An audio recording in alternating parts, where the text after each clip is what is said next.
இறக்கையுள்ள குஞ்சு இது, கூடு ஒன்றும் தேவையில்லை. புத்தியுள்ள பிள்ளை இது, கெட்டு நிக்க போவதில்லை.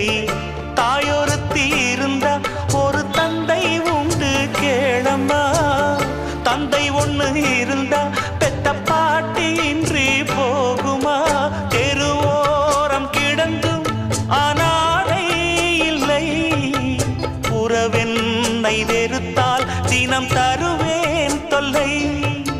கெட்டாலும் பட்டாலும் உன் பேரன்தான். என்னடி ஞான பெண்ணே, உண்மை சொல்லடி ஞான பெண்ணே. நடந்தால் 2 அடி, இருந்தால் 4 அடி. நடந்தால் 2 அடி,